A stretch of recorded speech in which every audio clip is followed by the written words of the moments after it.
Hello, everyone, and welcome back to another episode of the Very Cold Lasagna podcast. I'm your host, DylanLasagna, and this is episode number 223 of this icy yet spicy podcast for all the filthy casual takes on the world of sports. And in this episode, we're here to talk about another week that was and another week that will be around the NFL in this 2024 season. So we're here to talk about the week that was week number 5 and the week that will be week number 6 around the NFL. So, yeah, this past week was pretty interesting, to say the least. A couple of exciting games that happened, and some interesting results, to say the least, and not so interesting. But nonetheless, we're here to talk about it in this filthy casual review of week 5, and a filthy casual preview ahead to week 6. And yeah, we're a quarter way past this NFL season. And what are you guys' thoughts on this current season so far around the NFL? Let me know in the comments on YouTube or on social media, on my socials. But anyway, before we get the ball rolling with our episode today, a little bit of housekeeping before we get things started. Make sure you follow Very Cold Lasagna on social media, on Twitter, X, as Elon likes to say, or in Instagram at Very Cold Lasagna. Make sure, for all my audio listeners out there, rate and review the show where it's on Spotify or Apple Podcasts. And for people watching on YouTube, make sure you smash the like button, smash the subscribe button if you're not already. Make sure you do, by the way. Leave a comment down below with your own filthy casual takes on each and every episode that you're watching. In this instance, it's another week in review and a week in preview around the NFL with week 5 and week 6. And make sure you share this with your friends. Share this with your neighbors. Share this with a stranger. Share this with your colleagues, whether it's at work or at school, with the good, the bad, the ugly, about Very Cold Lasagna. And then just a little bit of shilling about Very Cold Lasagna with the past week of content. We did a Bad Blood review for all my wrestling fans out there, and even my non-wrestling fans out there. We did a review of this past weekend's Bad Blood pay-per-view. It was a show, to say the least, but there were still some things to check out that I would recommend. But make sure to listen to the Bad Blood Review podcast episode that's already out now. And then we also recapped this past Sunday's 49ers game against Arizona and then previewed their upcoming game coming real soon against the Seattle Seahawks. So a lot of things to unpack with my San Francisco 49ers right now. So make sure you go check out all the new content on Very Cold Lasagna. Some of it exclusive to YouTube, and then, of course, now with the Bad Blood podcast episode on all platforms. That being said, let's get started with this episode, and that is the week that was and will be around the NFL. Another week, yes it is, as we reach the quarterway point of the NFL season, and that is week number 5. So, as I said, another interesting week. Some good, some bad, some uninteresting. But that being said, before we talk about the things that happened around the league, there were the start of the teams going on bye-bye, taking their annual vacation. But unfortunately for these 4 teams, they were the unfortunate recipients of teams that had to, go on that very early vacation.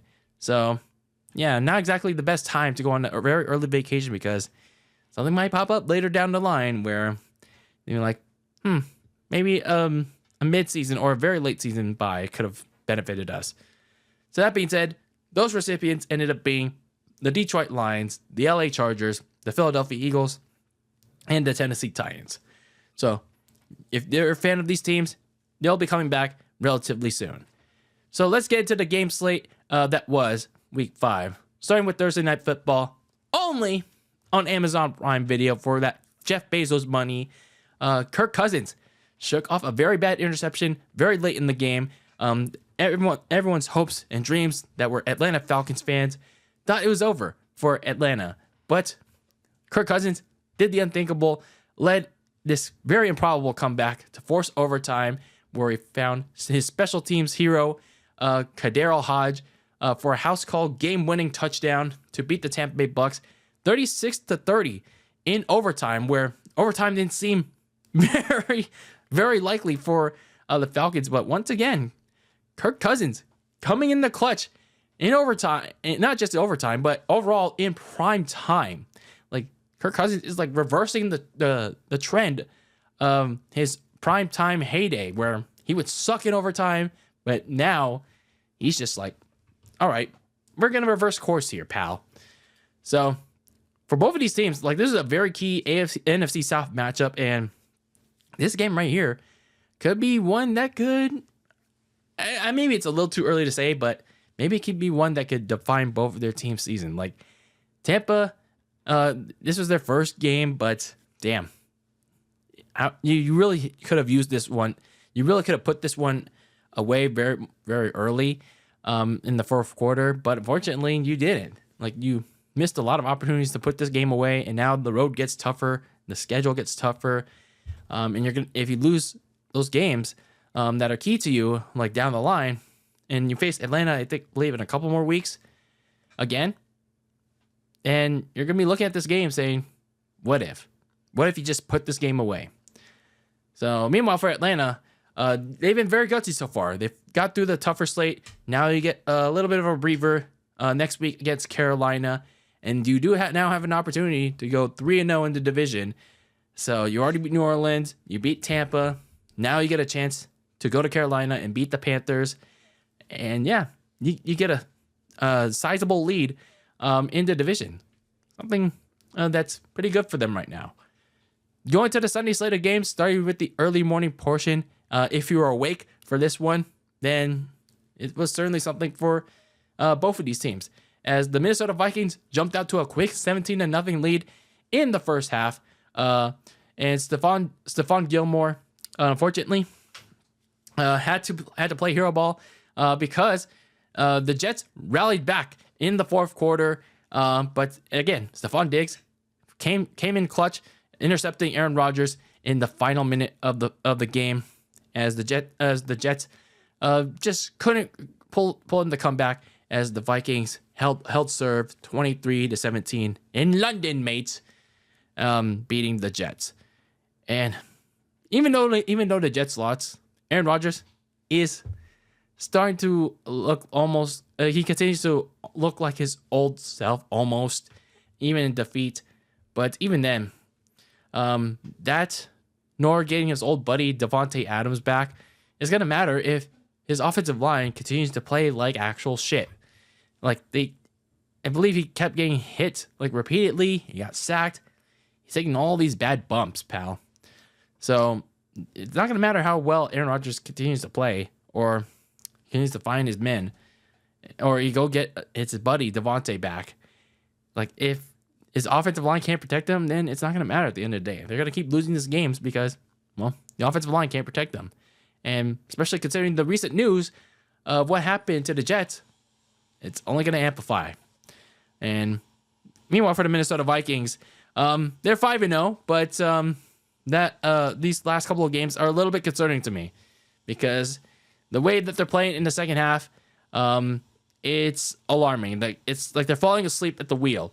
Like they jump out to these fast starts in the first half, but then either they just get a little conservative in the third quarter and then in the fourth, and then when the teams start catching up, they're just like not there. So they really got to fix that following their bye week, as they got a very big one against Detroit, like coming out of it. Meanwhile, down in Chicago, Caleb Williams and DJ Moore teamed up for 2 first half touchdowns that put the Kitties in blue in Carolina to sleep early, easily taking care of them 36-10. And that Bears offense is starting to come alive, and not just the rushing attack, but in the passing game as well. I touched on that in the last NFL week that was and will be episode, that once you start getting Caleb Williams a little bit more comfortable, then the offense will finally come through. And it's slowly but surely, it seems like the offense is starting to come alive for this Bears. We'll see how they do next week in London, mates. But it seems like Caleb Williams is finally break out if he plays this consistently. Then down in Cincinnati, this is a division rivalry shootout between the Baltimore Ravens and the Cincinnati Bengals that went to extras as well. Derrick Henry came through clutch for the Baltimore Ravens with a big run to set up Justin Tucker's game-winning kick in the Ravens' third straight win after starting out 0-2, outlasting the Cincinnati Bengals 41-38 in overtime. So the Ravens, yeah, I mean, a little credit to them. They lost 2 straight to start the season, but now they managed to get to 3-2. But I'm still a little bit concerned about their defense, especially in the secondary, because the reason why they were in such a shootout, the reason why Lamar Jackson had to keep scoring on offense was because, well, their defense has been getting repeatedly gashed by Joe Burrow in that high-octane offense, that offense that has finally found its rhythm. So the Ravens defense has to do a better job at covering, tackling, just doing all the simple stuff a lot better, because you don't want to be getting to shootouts repeatedly each and every week. Even against the Raiders, they were having trouble with a couple weeks ago. So you don't want to be doing that if you're Baltimore. Meanwhile, speaking of defense, I mean, the Bengals defense was kind of slouching as well. They've been a big liability to their own offense. And, well, they were on the losing end of that, because now, look at them. They're staring at 1-4. I mean, their season is basically on life support now. Yes, we're only a quarter way through the season, but damn. It's like, look at it. Like, where's the help going to come from defensively? They got to have something going for them. But hopefully, starting with this 2-game road trip with a kind of suspect Giants, and then a struggling skid marks team in Cleveland. So either way, like, Cincinnati really has to find a way to right this ship. So otherwise, if they lose even at least one of these games in the road trip, then they're pretty much screwed. Then in Houston, Kaimi Fairbairn came in real clutch for the Texans with a long 59-yard field goal with the game on the line to help the Houston Texans outlast the Buffalo Bills 23-20. So the Texans, after leading big, they allowed the Bills to come back. But again, Kaimi Fairbairn came in clutch for them. But they did lose one of their key players in their top receiver, Nico Collins. But Stephon Diggs, the big trade signee that they got over from Buffalo, ironically, he finally stepped in when the Texans and CJ Stroud needed him, and they're gonna need a lot more of that, as well as the rest of their depth in Tank Dell and along with their other receivers. And they do certainly have the depth to do so, but they're gonna really need him. With Nico Collins gonna be out for at least a couple of games. Meanwhile, Josh Allen could certainly use a top threat in that offense, because, yeah, it certainly showed with one of his main receivers out for this game. So the passing game has certainly looked lost in the last 2 games for the Buffalo Bills. So after starting out 3-0, yeah, the Bills kind of looking lost right now. Meanwhile, in the land of all elite, a back and forth affair between more division rivals in the Jaguars and the Indianapolis Colts. Kicker Walker Little hit the go-ahead field goal with 17 seconds left to go, and they hung on to get their first win of the year. The Jaguars outlasted the Colts 37-34. Man, there were a lot of divisional shootouts this week. Hey, makes for some entertaining games there, pal. But anyway, even though the Jaguars won their first game of the year, just like with the Ravens, just like with the Bengals, they have to do a lot better defensively, because, yeah, if you get into a shootout with Joe Flacco, yeah, it's not it. That is not it, man. But yeah, you have at least 2 weeks to try and make it right when you have to face Caleb Williams and the Bears, and, well, you at least face Drake May and spoiled it. Anyway, you face Drake May and the Patriots in London, so you got 2 London games to try and have your defense, make something out of nothing. Meanwhile, for the Colts, they played their butts off despite missing a couple of starters, and one of those starters happened to be Anthony Richardson. But Richardson has to be there when he's fully healthy. He opens up the offense a lot more than Joe Flacco, but with going back to Richardson, like, you gotta make sure he stays healthy. Like, stop with these quarterback design runs. Like, at least minimize them to a very like low degree, because if you keep having him run, he's just gonna be at risk of getting hurt again. So speaking of New England, because I already spoiled it, they unfortunately were the recipient of another loss in the game that, well, somebody had to win, because tight end Alec Engel of the Miami Dolphins notched the go-ahead touchdown for them, and they managed to win this game that somebody had to, as the Dolphins beat the Patriots 15-10.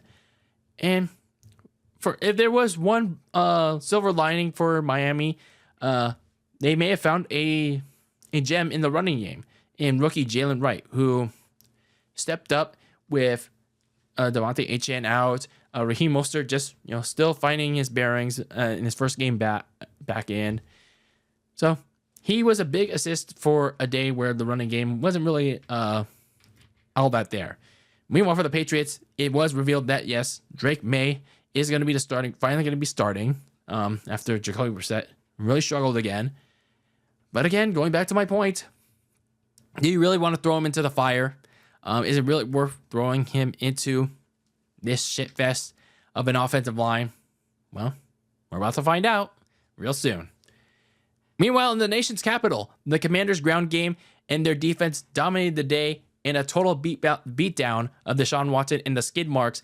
The Washington Commanders beat the skid marks 34-13. And Deshaun Watson continues to keep looking completely lost and uninterested, unprepared, whatever adjectives. But I mean, it's not just Deshaun Watson. It's also his coach, Kevin Stefanski. That's just as much to blame on why the Browns are doing so poorly. So, yeah, he could be on the hot seat. Meanwhile, for the Commanders, even on a quiet day for Jayden Daniels, hey, he still was able to have a very efficient performance, making smart football decisions, advancing drives. And yeah, this goes back to one of my points that I made a little bit earlier in the last episode with the NFL. It was a total team effort. Just like with the last game, this one they really came together to help out their quarterback. So I'm still liking what I'm seeing with Washington. Going with the late afternoon slate of games, Pat Surtain's 100-yard pick six on Gardner Minshew set the tone for a Denver blowout on their division rival and snapping a long losing streak to them as Denver beat the Las Vegas Raiders 34-18.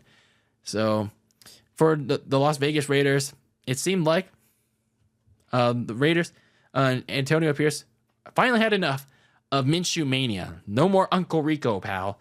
As Minshew was finally benched late in the third quarter for Aiden O'Connell, but when you look at it, he didn't really make a difference. And he's not going to moving forward. We already saw what Aiden O'Connell had to offer last year when he replaced Jimmy Garoppolo. But now, with this situation, it's not going to get any better, especially when the Raiders could be on the verge of trading away Devontae Adams. So, yeah, this is, well, I mean, again, there wasn't really much the Raiders could do in the offseason when it came to the quarterback position, but this is the thing that they're stuck with now. So, there's not much they could do, unfortunately. Meanwhile, for the Denver Broncos, what they could do with the quarterback position is take off the training wheels of Bo Nix, like Sean Payton. It's time for Bo Nix to unleash, especially downfield. He showed a little bit that potential. He was 1 of 2 in this game, like with those downfield shots. So he's 50-50, but it's like you gotta let the man take some risks in these games going forward. It's like stop babying him. Meanwhile, down in Santa Clara, James Conner and Kyler Murray's big fourth quarter helped Arizona come back from a 10-point fourth quarter deficit as the Cardinals beat my San Francisco 49ers in an upset 24-23. It's like, yeah, comebacks, shootouts, overtimes, you name it. These division games this week had it all. And for the Arizona Cardinals, they managed to do it with bully ball in the second half. They They out-physicaled the 49ers.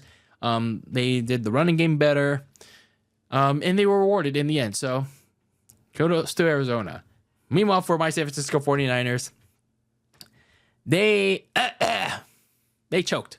It's plain and simple. They absolutely choked in this game. Like, it's the second time in like 3 weeks that they did this, and to a division rival again. So that panic meter is starting to rise up again, and especially with another division game coming up really soon, they lose that game, it'll be officially panic time. The panic meter is going to be at an all-time high. So they better get their stuff together. Meanwhile, down in the southern side of California, not much luck there in California on Sunday, because Packers tight end Tucker Kraft, he had his own big day with 2 touchdowns in just barely short of 100 yards receiving, as the Packers edged out the LA Rams 24-19, and Tucker Kraft becoming another latest addition of Jordan Love's major recipients in an offense full of young weapons. So, I mean, the Packers, they made they kept the Rams in it, but you gotta take some of the positives in there. Meanwhile, for the LA Rams, they kept fighting, just like they had in their previous games, and in the season so far, where they've just been beat up with all these injuries. But hey, they got the bye week now. That's what they've certainly been waiting for, and now they just have to hope that some of the most of their players, hopefully, will be ready to go when Week 7 rolls around, especially in the receiving game when Cooper Kupp and Puka Nacua. Hopefully, they'll be ready to go for the Rams. Down in Seattle, the Giants defense sacked Geno Smith 6 times before their special teams came in the clutch by turning a blocked field goal into a touchdown with a minute to go, as the Giants upset Seattle 29-20. And while, yes, the special teams had a big role in sealing the win, as well as their defense, the offense had perhaps their best showing as well. Well, I mean, it's not saying much, but still, it's something to take note of, and something to not overlook if you're a Giants fan, because Daniel Jones, he played a clean game, and relative unknown running back Tyrone Tracy, he stepped in for an injured Devin Singletary, and he looked pretty efficient, running between the tackles and getting a lot of yards, getting first downs when he needed to. And I feel like even when Devin Singletary's healthy, Tracy Jr. should get another crack at the starting running back position. So, yeah, nice efficient day for the Giants offense. Meanwhile, for Seattle, as I talked about in my preview for their upcoming game against a certain NFC West team, yeah, why didn't they utilize the running game more? Why were they throwing it so much, especially when they were lacking a lot of pass protection? When they were struggling against the Giants' pass rush? Geno Smith was sacked about 7 times. Prior to garbage time. Prior to garbage time, he was sacked 5 to 6 times. So that's not good. You got balance out that offense going forward. Then the Sunday Night Football game for this past week, Dak Prescott drove the boys down the field in a 3-minute drill, and it took a little bit of while at the goal line, but he finally hit Jalen Tolbert, one of his reserve receivers, on their last stand at the goal line, and came in clutch with the touchdown to take the lead with just seconds to go, and got the win, beating the Steelers 20-17.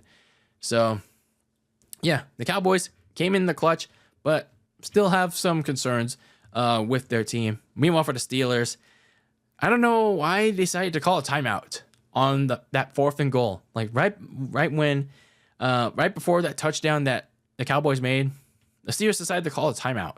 It's like, if they had scored previously, before you called the timeout, and you wanted to do a hurry up offense, you at least had a timeout in the back of your pocket. But no, now you didn't, and then it cost you in the end. It kind of a dumb decision by Mike Tomlin there. Then anyway, going to the Monday Night Football game for this past week, Kareem Hunt and Juju Smith-Schuster were the leading men for Patrick Mahomes, each having a 100-yard day in the Chiefs' runaway win against the New Orleans Saints, 26-13. Not exactly a relatively exciting Monday night game, despite Monday Night Raw going back to 2 hours for the temporary time being. But still, this game was still kind of better than Raw this week. But that's besides the point. But the bigger note of news from this game was the injury to Derek Carr. Derek Carr, he got injured, I believe it's towards the end of the third quarter, or like some point, like the beginning of the fourth quarter, and he suffered a multi-week injury, and that's going to put a serious damper on how the Saints operate for at least the next couple of weeks. But kind of bad timing because they got a key division game against Tampa Bay coming up, and yeah, they can't afford to lose any more key games, especially when it's just started out 2-0, but now they're right back to being mid. Just when I thought the Saints were done being mid, nope, they're right back to proving my point. But anyway, for the Kansas City Chiefs, this game, their offense, it's always going to be revolved around Mahomes, but they really need their other receivers to step up after the bye week. Most of their points have been came around their kicker Harrison Butker, and they did manage to get some big plays in, their big downfield plays. But then when it came to the red zone, nothing. They couldn't see it in most of the time with the touchdown. So they really need the receivers like Xavier Worthy, Juju Smith-Schuster, McCole Hardman. They need all of their receiving core to step up like on a consistent basis, especially in the red zone. Like they had a hard time in that red area, so they really need them to step up coming out of the bye week, especially now at a time where they're not going to have Rashee Rice for the rest of the season, and they're already down Hollywood Brown, and people are going to be targeting Travis Kelce on a hellish basis. So anyway, that was the week that was week number 5 in the 2024 campaign. And now, before we move on to week 6, the week that will be, just a little bit of a kind of newish segment before we move on to week 6, and that is the stars of the week. The 3 stars of the week here on Very Cold Lasagna's NFL episodes, what have you. So, my 3 filthy casual NFL stars of the week. The first one being Kirk Cousins of the Atlanta Falcons, throwing for 500 yards and scoring the game-winning touchdown against the Tampa Bay Bucks. And then for the Cincinnati Bengals, even in a losing effort, receiver Jamar Chase, 10 catches, 183 yards, 2 touchdowns, despite a losing effort. He played really well, like in the Bengals, resurgence game on offense. And then defensively, the entire Commanders defense. They put on an impressive showing. Yes, I know it's against the skid marks, but they had the most impressive performance of the week. 7 sacks and just 6 points allowed before. Well, they just allowed a garbage time touchdown, but before that, they didn't let Deshaun Watson in that skid marks offense go anywhere. And they notched an interception on Deshaun Watson. So those are your 3 stars of the week for this Very Cold Lasagna week that was. Now, let's move on to the week that will be. Week number 6. So we're already now past the quarterway point of this NFL season. What will the second week of October offer in this NFL campaign? So, of course, there should be some interesting division matchups. Hopefully, less blowouts. Hopefully, more tighter matchups, because we had some interesting tighter matchups this past week. What will this week offer? Well, let's talk about it. Let's talk about the week that will be week number 6 in this 2024 campaign. And as always, there is teams that are going on their vacay this coming week. And those teams include the Kansas City Chiefs, the LA Rams, the Miami Dolphins, and the Minnesota Vikings, fresh off their London trip. So those 4 teams are going bye-bye. And for fans of those teams, They get to chill, relax on their couch, read a book, take a week-long nap, go outside, touch some grass, or like go in the swimming pool, even though it's going to be cold going forward, or eat some ice cream, or pick up a new hobby, what have you. Either way, this is the time. This is the week where you just get to relax and, I don't know, maybe even watch the other games not related to your team. So let's talk about the week that was for real. Starting with Thursday Night Football, only on Amazon Prime Video, for that Jeff Bezos money, pal, as my team, the San Francisco 49ers, are the recipient of the Jeff Bezos treatment, standing at 2-3, taking on the Seattle Seahawks at 3-2. This is a must-win game for both of these teams, but especially my San Francisco 49ers because, well, they are 0-2 in the division, 0-3 in the NFC. They can't afford another loss here because they lose here, they are 0-3 in the division, pretty much burying their hopes at a division title, unless something really significant happens to the rest of the NFC West. But the point stands. They can't afford to lose this game. Meanwhile, Seattle, after starting out 3-0, they can't afford to lose 3 straight. Because, well, it's kind of embarrassing. So, this is a must-win game for both of these teams. Going to the Sunday slate of games, starting with the early morning portion. The Jacksonville Jaguars at 1-4 take on the 3-2 Chicago Bears in London, mate. The second London game of this season. And the Jaguars, they normally go to London, but this time around, this is their first of 2, by the way. They are the road team. So this is a little fun battle between 2 former first overall picks in the last 5 years. They're set to battle overseas. Trevor Lawrence going up against Caleb Williams, the most recent number 1 overall pick. Caleb, we're hoping for Bears fans and the ones that are interested, the non-Bears fans that are interested in seeing him. They're looking to see if he's going to have his true breakout game. We saw glimpses of that against Carolina, but it's Carolina. But let's see if he can do that against a slightly better team in the all-elite Jacksonville Jaguars. The all-elite Jaguars versus Bears football, pal. Meanwhile, for the Jaguars, we'll see if they can build on their first win against Indianapolis, where the Jaguars, their offense finally woke up, but their defense, they got to do better. Meanwhile, for the Washington Commanders at 4-1, they faced their first true test of the season against the Baltimore Ravens at 3-2. And this is honestly, why was this not the Sunday Night Football game? And I know it was still like very early when the schedule makers were looking at this and said, okay, let's just put this in the 10 a.m. slot. Like nobody's gonna really like care about Jayden Daniels and the young Commander squad. But now that we're here, it's like, why didn't you flex this into Sunday Night Football? Like Jayden Daniels and this young Commanders team that's doing really well. Not just Jayden Daniels, but this whole Commanders team so far right now, trying to like overcome this big test against Lamar Jackson and the Ravens. Like who wouldn't want to see this? Like I want to see Jayden Daniels get another prime time test. But anyway, it should be an interesting matchup with all the potential to be a shootout. So I'm all for it. I'm all for this very early matchup. I wonder if it's going to be broadcast locally here, but we'll see. The 2-3 Arizona Cardinals look to build upon their second half success when they face Jordan Love and the youthful Green Bay Packers. So this one should be an interesting one. But we'll see how Kyler Murray takes on that Green Bay defense. Meanwhile, for Jordan Love, same thing against Arizona's kind of iffy defense as well.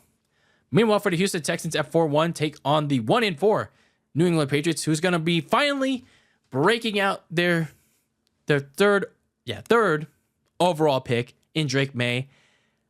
Bless his soul. Let's be honest here. Bless Drake May's soul, because he's going to have to be playing behind that dreadful offensive line, which is pretty offensive. And so just bless his soul. Let's just put it at that. Bless Drake May's soul. he survives behind that O-line. Meanwhile, for the Houston Texans, they're going to have to have the receiving depth really step up here, because Nico Collins is going to be out a couple of weeks. I don't remember what kind of injury it was, but it's a multi-week injury, so they're going to need the receiving depth led by Stephon Diggs and Tank Dell. They're going to really need them to play at their best in this one. Meanwhile, for the Tampa Bay Bucks at 3-2, take on the 2-3 New Orleans Saints in a key NFC South division battle here. The Bucks looking to rebound from a heartbreaker against Atlanta.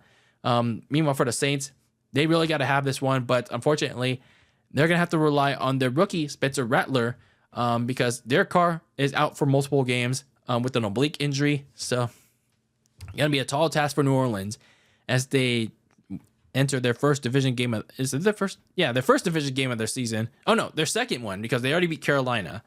But the Bucks can't afford, neither team can afford to go 0-2 in the division. No, I didn't know. 2-0?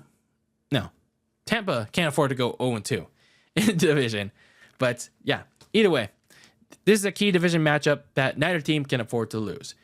Meanwhile, the the Cleveland Browns at 1-4, go to Philadelphia to take on the Philadelphia Eagles, returning from their bye. The Eagles, they seriously got to fix their various inconsistencies on both sides of the ball, like especially on defense. Like, I really hope that they use the bye week to, like, mentally and philosophically fix whatever problems were they have defensively. I hope Vic Fangio had a sit down with all their players on defense, and then offensively, it's like they really got to get their stuff together, especially with with all that talent around them, with Jalen Hurts, AJ Brown, Devontae Smith, and I hope like both AJ Brown and Devontae Smith are healthy now for Philadelphia. But yeah, they really have to fix all their inconsistencies. And meanwhile, for Kevin Stefanski and the Skid Marks, well, that seat is starting to get temperature warm for Stefanski because they've been not playing very well lately. Meanwhile, for the Indianapolis Colts at 2-3, take on the 2-2 Tennessee Titans. The Titans returning from a bye after the last time we saw them. They actually did pretty well for themselves on a Monday night, but it was against a Miami Dolphins team. They didn't have their main quarterback. But the questions with this game for both of these teams revolve around their starting quarterback. Will Anthony Richardson be healthy enough to play? Does Will Levis remain the starter? We'll see. But either way, it's one of those AFC South battles that either team has to win, especially the Indianapolis Colts. Meanwhile, we have going to the late afternoon slate. The Chargers coming off their bye week, looking to get back on track offensively as they take on the Denver Broncos, who are slowly starting to pick up steam. Like I talked about in the week that was, Sean Payne really has to take off the training wheels. He really has to let Bo Nix unleash. Like, give him some more complex, aggressive plays. So, hopefully this will be the week against a Chargers team coming off a bye.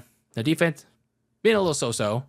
So, we'll see what the Broncos have to offer against their division rival. The Pittsburgh Steelers at 3-2 go to Las Vegas, the Sin City, to take on the struggling Las Vegas Raiders at 2-3. So, the Steelers really have to find a way to snap out of this 2-game skid. Justin Fields kind of struggled in the primetime game against the Dallas Cowboys, so maybe this game can help him get out of that rut as well as the rest of the team. The Raiders are really beat up, and they're also offensively struggling with whoever's going to be at quarterback, whether it's Gardner Minshew or Aiden O'Connell. But either way, well, they dealt with the hand that they pretty much dealt with on their own. So this is what they get. So the Steelers, they just have to find a way to bounce back for this one. The Atlanta Falcons at 3-2 take on the 1-4 Carolina Panthers as Kirk Cousins and the Falcons look to carry over their big Thursday night win in overtime and seek a 3-0 division lead when they face the Panthers on the road. And I mean, with the Panthers, do they keep going with Andy Dolan, or do they roll with Bryce? They go back to Bryce Young? You'll see. In the afternoon, big primetime game, the Detroit Lions return from the bye week to take on the Dallas Cowboys as Dak and the boys face a tall task in both trying to outduel and slow down Jared Goff and the Lions, who return from the bye week And for the Lions, they just have to hope that those 2 weeks off, they just hope that, Russ doesn't show up for them. Then we have the Sunday Night Football game that most of us, unfortunately, have to sit through as the Cincinnati Bengals at 1-4 take on the 2-3 New York Giants. But in actuality, the Giants, they played pretty all right. They played pretty all right in their upset win over the Seattle Seahawks. Their offense played a relatively clean game. Daniel Jones played relatively safe, and the defense and special teams came through clutch with them. So the defense could actually give Joe Burrow some trouble in this game. But the Bengals really have to save their season. They really have to find a way to slow down Daniel Jones in that offense. They really got to find ways to, produce in this game. Otherwise, if they lose this game, their season is done. Yes, I'm saying it that early. Then we have the Monday Night Football game for this week, and it's a really interesting one. As the Buffalo Bills at 3-2 take on the 2-3 New York Jets. And why do I say this one is interesting? And that's because not only is next week's Monday Night Raw taped, which makes this even more interesting. So you can go on Google, you can go on Ringside News or whatever wrestling site that you can look up on and look up the spoilers already for next week's Monday Night Raw and forget to watch it next week. But this is a rematch of that infamous Week 1 game from last year where you can actually skip Monday Night Raw that was live because Nia Jax returned. No, just kidding. I eat my words on Nia Jax, by the way. But anyway, going back to football. This is a rematch of that infamous Week 1 Monday night game from last year where Aaron Rodgers tore his Achilles just 4 plays in. And you could definitely, certainly tell, or maybe even just look into Aaron Rodgers' heart that he wants redemption from that game. Because, well, it was not a high game for A-Rod. But unfortunately for the Jets, yeah, they're going to be going to this game without their head coach, Robert Saleh, because for whatever reason, he got fired. Yeah, he got fired this past Tuesday for who knows why. Who knows why the Jets owner, Woody Johnson, fired him? I don't know. But you tell me. But that was a very surprising decision that the Jets fired him for whatever reason. Is Aaron Rodgers not like Robert Saleh?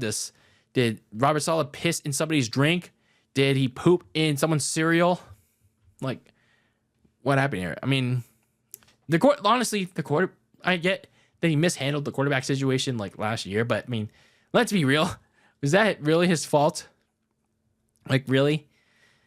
I don't know. It's just the things when it came to his offense, half of it is not really his fault.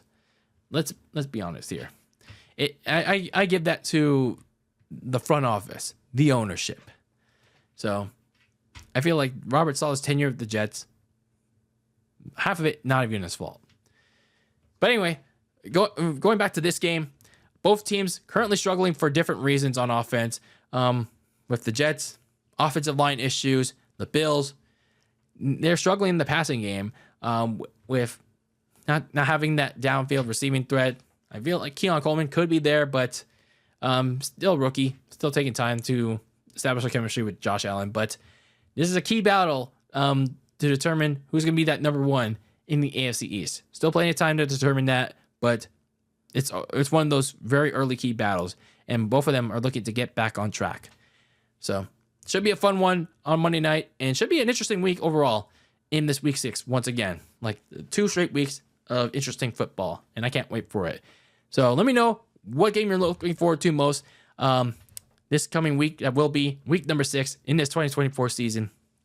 Let me know who you're rolling with each one, your predictions, your picks, your sleeper game, or what performance that you're looking forward to the most, with the player or team. Drop it down in the comments on YouTube or send me a message on social media on X and Instagram at DylanLasagna. Let's have a conversation about it, and let's have a conversation as well about the week that was and my filthy casual takes on those games. And again, the comments on YouTube or on social media at DylanLasagna. But anyway, that is it for this episode of Very Cold Lasagna. I am your filthy casual host, Dylan Lasagna. Thank you for tuning into this episode number 223 of this icy yet spicy podcast for all the filthy casual takes on the world of sports, on the NFL, whatever have you. And until the next one, get the lasagna very cold in the fridge with your takes on the NFL, on the world of sports.